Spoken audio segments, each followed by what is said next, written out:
Hello बच्चा भाटी, how are you all? चलिए, now we'll move to the next session of chapter number 5.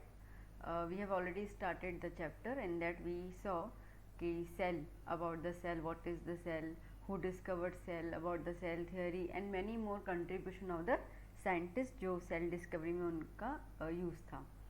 And then we saw some kind of, like, we have different kind of shapes, size of the cell, the numbers of cells are different. ठीक है. Now we'll move to the next topic of the chapter, that is types of cells.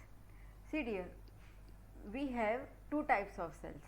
Okay, one is prokaryotic and another one is eukaryotic. Now just split the word prokaryotic. Prokaryotic, pro and karyotic. Pro मतलब primary, basic. ठीक है.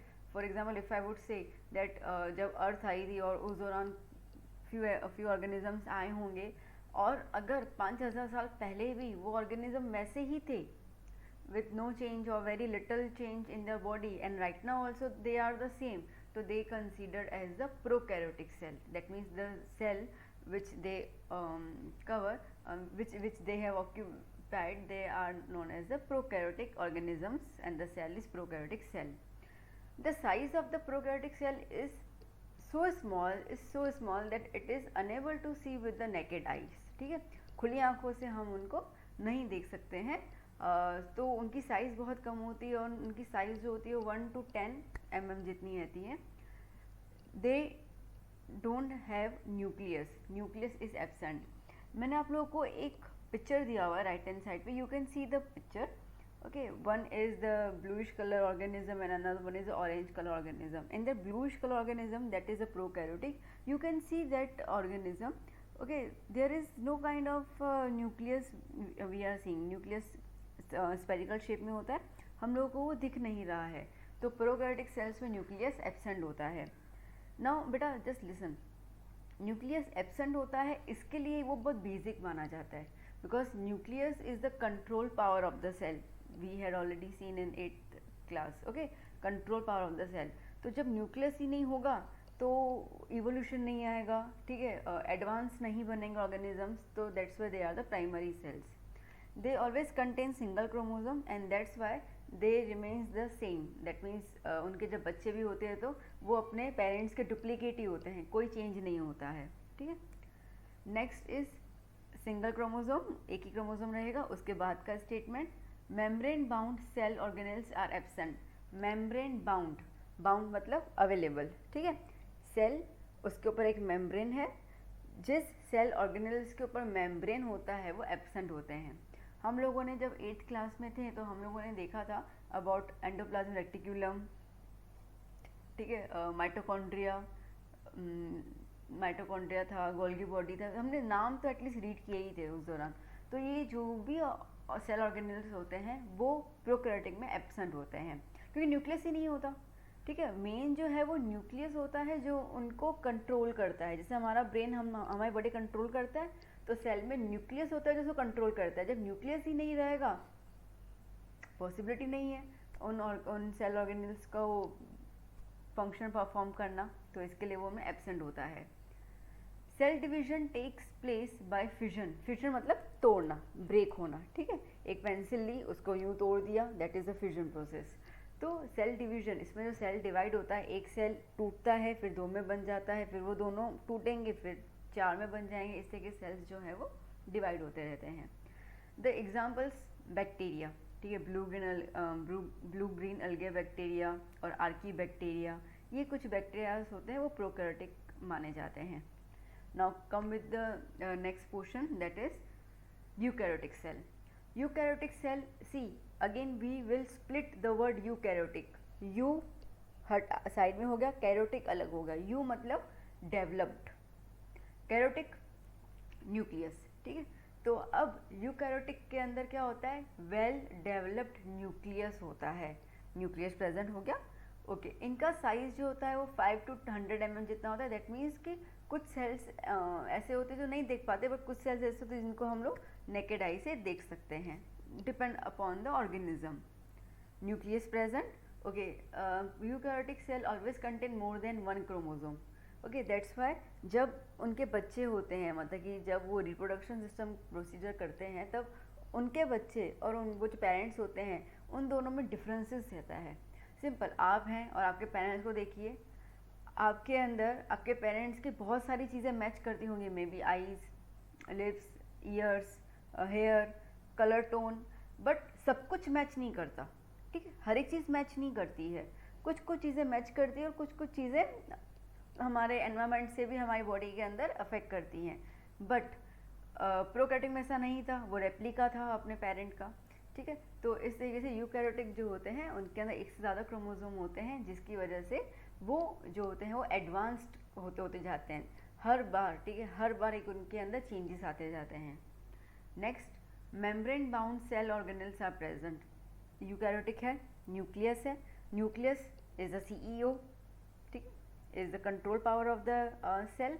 Nucleus available होगा, इसका मतलब कि सारे cell organelles available होंगे, endoplasm, reticulum, Golgi body, mitochondria, chloroplast and many more. Next, cell division takes place by mitotic और मियोटिक प्रोसेस। सेल डिवीजन इसके अंदर माइटोटिक या मियोटिक प्रोसेस से होता है। ये प्रोसेस अभी आप लोगों के लेवल में भी है नहीं, तो just remember the process mitotic and meiotic. Eukaryotes include all living organisms. Eukaryotes के अंदर सारे के सारे आ जाते हैं यूनिसेलुलर एंड मल्टीसेलुलर। इसके अंदर सिर्फ बैक्टीरिया, ब्लू ग्रीन अलगे नहीं आएगा क्योंकि वो तो प्रोकैरियोटिक है, इसकी वजह से। बाकी ऑल द ऑर्गेनिज्म इंक्लूड्स। बेटा just think, don't get mess up with the word multicellular and eukaryotic, unicellular and prokaryotic. बात समझे मेरी? बहुत सारे बच्चों को क्या लगता है, अच्छा ये ऑर्गेनिज्म यूनिसेलुलर है मतलब ये हो गया प्रोकैरियोटिक, ये ऑर्गेनिज्म मल्टीसेलुलर है मतलब ये हो गया यूकैरियोटिक। ना, ऐसा नहीं है। हाँ, यूनिसेलुलर ऑर्गेनिज्म है तो वो प्रोकैरियोटिक हो सकता है, ठीक है, बट यूनिसेलुलर ऑर्गेनिज्म है वो प्रोकैरियोटिक ही होगा ऐसा नहीं है। तो यूनिसेलुलर ऑर्गेनिज्म प्रोकैरियोटिक भी हो सकता है और यूकैरियोटिक भी हो सकता है।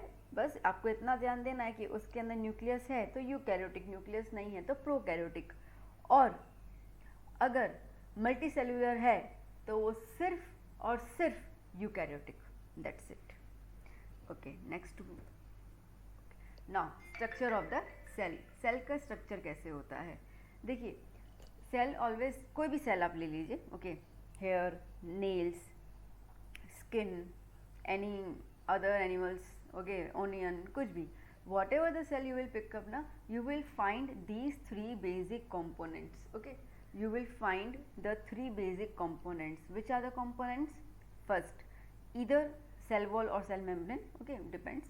So it's first is cell membrane, second nucleus, and third cytoplasm. I have already showed you by the picture that जो बाहर का येलो कवरिंग है that is cell membrane. See membrane that means guard, ठीक है। आज हमारी skin है, ये हमारी स्किन जो है वो मेम्ब्रेन है, ठीक है, सेल मेम्ब्रेन।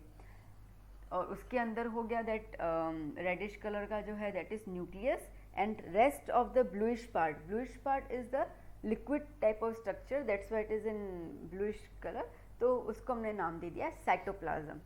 सी, प्लाज्म मतलब लिक्विड, ओके, साइटो मतलब सेल, तो वो लिक्विड जो सेल के अंदर होता है उसको हम बोलते हैं साइटोप्लाज्म, ठीक है। तो ये तीन कंपोनेंट्स आ गए। Okay, now we will see some deep instructions regarding this basic components. तो first we will start with the cell membrane, जिसको हम लोग प्लाज्मा मेम्ब्रेन भी कहते हैं, ठीक है। प्लाज्मा मतलब the membrane which contains liquid in it. Now first point, plasma membrane is the covering of the cell that separates the contents of the cell from its external environment. See beta, just visualize what I am saying. Plasma membrane, you think that your skin is a plasma membrane, ठीक है। अब ये plasma membrane जो है वो जो बाहर का environment है, ठीक है, suppose this is the mobile, okay, this is another membrane, तो ये प्लाज्मा मेम्ब्रेन, ये सेल मेम्ब्रेन और ये मेम्ब्रेन दोनों अलग अलग हैं, ठीक है। We can find even though they both are kept together, then also we can find तो इसका मतलब क्या हो गया, इसका मतलब ये हो गया कि प्लाज्मा मेम्ब्रेन जो होता है वो सेल के कंटेंट्स को एक्सटर्नल एनवायरनमेंट से सेपरेट करता है।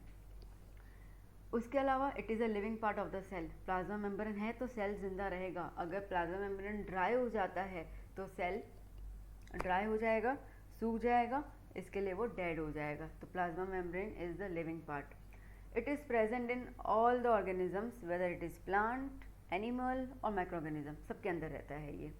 Okay, if the question comes right the features of plasma membrane, features क्या हैं उसके? It is very thin, just आप अपनी स्किन को पिक कीजिए, you will find very thin, बहुत पतली होती है, डेलीकेट होता है ना, कभी से नाखून लग जाता है या कभी कुछ लग जाता है तो एक निशान हो जाता है, तो इट इज़ वेरी डेलीकेट। हाँ, इलास्टिक, देखो अगर हम इसको खींचेंगे भी ना तो we'll find that it has elasticity property and it is selectively permeable membrane. Selectively permeable membrane का मतलब क्या होता है? सिलेक्टिवली मतलब सिलेक्शन, चूजी, परमिएबल मतलब परमिशन देना, मेम्ब्रेन द लेयर, ठीक है। तो ये जो प्लाज्मा मेम्ब्रेन होता है, जो सेल मेम्ब्रेन होता है, वो कुछ चीज़ों को बॉडी से बाहर आने की परमिशन देता है या बॉडी के अंदर जाने की परमिशन देता है। सिंपल, ऑक्सीजन हम अंदर की तरफ लेते हैं तो उसने परमिशन दी, इसके लिए ऑक्सीजन अंदर गया, कार्बन डाइऑक्साइड बाहर की तरफ निकल गया, ठीक है। तो ये एंट्री और एग्जिट का हुआ, तो ये एंट्री एग्जिट की परमिशन कौन देगा? Plasma membrane. अच्छा, बनता किससे है? तो it is composed of lipids and protein, lipid fat, ठीक है। इसके लिए कहते हैं कि ऑयल कंजप्शन करना ज़रूरी है, घी खाया करो, क्योंकि घी, लिपिड ये जो होती हैं गुड लिपिड्स हैं, गुड फैट्स, तो ये जो होते हैं वो हमारे सेल को एक स्टिक की फॉर्मेशन देते हैं, जिसकी वजह से वो जल्दी से रिपेयर हो जाते हैं और उनका फंक्शन काफ़ी तेज़ होता है। Protein again for the growth and the function of the cell. Okay, it is selectively permeable membrane, it allows the flow of limited substance and in and out of the cell. मैंने आपको explain कर लिया। तो this is about the plasma membrane. Question आ सकता है, right a short note, या तो सिंपल इस सारे पॉइंट्स को वो 1-1 मार्कर के हिसाब से कैसे पूछ सकते हैं। Now next is the cytoplasm. I told you ना, cytoplasm, cyto cell, plasm liquid. तो it is a jelly like, jelly बच्चे हैं ना, आप लोग ने खाया है, आपके छोटे भाई बहन जो होंगे वो नहीं जेली लेके आते, हिलती रहती है, तो वो जेली की तरह सब्सटेंस होता है, विस्कस, थोड़ा सा थिक, पानी की तरह ऐसे बिल्कुल लिक्विड फॉर्म में नहीं होता, it's a semi liquid, colourless and viscous. आप लोगों ने कभी एग देखा है? एग, अगर आप लोगों ने कभी एग देखा हो ना, जिसको हम यूँ तोड़ के देखते हैं, आप एक कंटेनर में डाल दीजिए, एक येलो कलर का पार्ट नज़र आता है, दैट इज़ द यॉक, ठीक है, न्यूक्लियस। उसके अलावा आपको व्हाइट कलर का पार्ट नज़र आता है ना, that white part is the cytoplasm, ठीक है। कभी अगर सपोज कि आप वेजिटेरियन है या आपने नहीं देखा हो तो एटलीस्ट एक वीडियो ज़रूर देख लीजिएगा, you will find the difference. Okay, so it is a jelly like viscous substance जो अवेलेबल होता है, कहाँ अवेलेबल होता है? प्लाज्मा मेम्ब्रेन और न्यूक्लियस के बीच में। अगर आप कंफ्यूज हो गए कि कहाँ था तो आप उसके एक 2 स्लाइड पीछे जाके देखिएगा, मैंने जो इमेज दिया था, बाहर येलो कलर का जो मैंने बताया था that was a cell membrane, अंदर ब्लू कलर का साइटोप्लाज्म और रेड कलर का न्यूक्लियस। तो साइटोप्लाज्म जो था वो न्यूक्लियस और मेम्ब्रेन के बीच में। फंक्शंस क्या हैं? प्रोटोप्लाज्म एक्ट, अच्छा, cytoplasm is also known as protoplasm, ठीक है। Act as a store of vital chemicals, vital मतलब इम्पॉर्टेंट, बहुत इंपॉर्टेंट केमिकल्स ये स्टोर करते हैं। कौन कौन से हैं? Amino acids, sugar, vitamins, proteins and many more. क्योंकि देखो बेटा, सेल के अंदर ये सब चीज़ें स्टोर होंगी तभी तो सेल काम कर पाएगा, क्योंकि एनर्जी उसको वहीं से मिलेगी, और जब सेल काम कर पाएगा तो हमारी बॉडी फंक्शन कर पाएगी। तो इसके लिए ये सारी चीज़ें स्टोर्ड होती हैं। इवन तो जब हमारी बॉडी को ज़रूरत होती है तो यहीं से वो स्टोर मटेरियल से हमारी बॉडी उसको कंज्यूम कर लेती हैं, जो भी चीज़ हो, लाइक शुगर है, प्रोटीन है, किसी की भी अगर हम लोग को ज़रूरत होती है तो। It is the site of certain metabolic reaction, site मतलब जगह, प्लेस, ठीक है। It is the site of certain metabolic reactions, यहाँ पे कुछ रिएक्शंस होते हैं, जैसे ग्लाइकोलिसिस, हम खाना खाते हैं, खाना हमारा डाइजेस्ट होता है, तो उसके बाद ग्लूकोज बनता है जिसको हम ग्लाइकोजन बोलते हैं, तो glycolysis process. Synthesis of fatty acids, fats जमा होते हैं, ठीक है, दैट इज़ द प्रोसेस।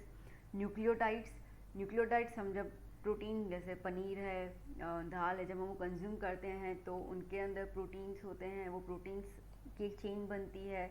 इस तरीके से बहुत लंबे रिएक्शंस होते हैं। तो ये सारे रिएक्शंस जो है वो साइटोप्लाज्म में ही अकर्ड होते हैं।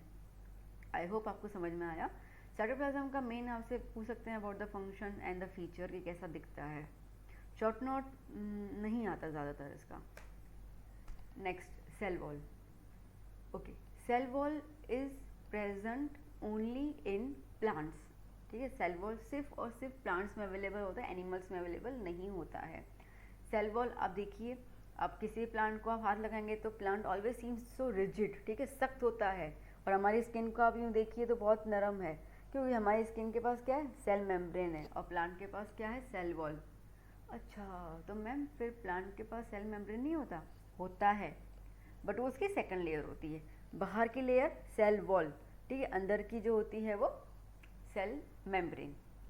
ओके, ना सेल वॉल कैसा होता है, नॉन लिविंग, पूरा डेड सेल से बना हुआ होता है, काफ़ी थिक होता है। आपने ऑब्वियसली आपके घर में फर्नीचर होगा ये, तो आप उनको हाथ लगा देख सकते हैं, it's very thick and it is freely permeable. Freely permeable मतलब कि इनको कोई रोक टोक नहीं है, चीज़ें आए अंदर की तरफ, अंदर से बाहर की तरफ जाए, वो ये कभी उन चीज़ों में चूज़ ही नहीं है। वो जो भी करेगा चूज़ वो सेल मेम्ब्रेन करता है, ये कुछ नहीं करता है।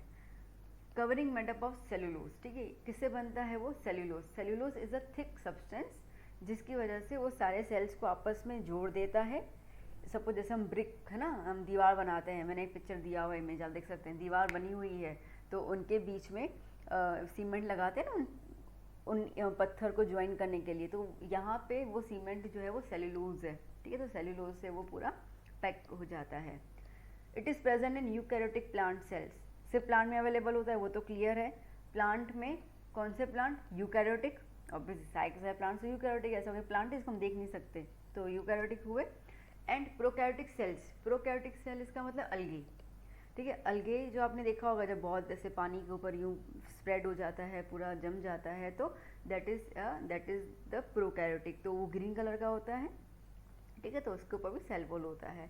तो जस्ट प्रोकैरियोटिक सेल्स थोड़े बहुत में ये रहता है, ज़्यादा नहीं ना। फंक्शंस, मेन पॉइंट, ये हमारे सॉरी नॉट हमारे, प्लांट, ठीक है, ये प्लांट के सेल को या प्लांट की बॉडी को शेप और रिजिडिटी देता है। जो भी हम प्लांट का शेप देखते हैं हम सबको पता है, ठीक है, आप तुलसी का पौधा देख लीजिए, आप बनियान ट्री देख लीजिए, पीपल का ट्री देख लीजिए, खजूर का प्लांट देख लीजिए, तो उन सबका शेप अलग अलग होता है। तो वो शेप प्रोवाइड जो करता है वो सेल वॉल करता है, और रिजिडिटी, टफनेस, ठीक है, दैट्स वाई आंधी तूफान कुछ भी आ जाए, जो ट्री होता है वो उसका कोशिश वही होता है कि मैं वहीं पर ही स्थिर रहूँ, okay, no one can move me, तो वो रिजिडिटी जो आती है वो सेल वॉल से आती है। It protects the plasma membrane, अंदर का जो मेम्ब्रेन है उसको प्रोटेक्ट करता है वो। It prevents dryness in the cell, see we always drink water, plants भी वाटर कंज्यूम करते हैं, ठीक है, तो क्या होता है ना कि सन की रेस आए तो वो बट ऑब्वियसली पानी को वेपराइज करके लेके जा सकती हैं, तो इसमें सेल क्या हो जाएगा, श्रिंक हो जाएगा, तो ऐसा नहीं, वो वाटर रिटेंशन करता है, पानी को जाने से रोकता है, that's why it prevents dryness in the cell. It helps in the transport and of various substance in and out of the cell, वो मैंने कहा, ठीक है, इट इज़ परमिएबल, तो वो ट्रांसपोर्टेशन अलाउ करता है अंदर और बाहर आने का सेल का। That's all about the cell wall.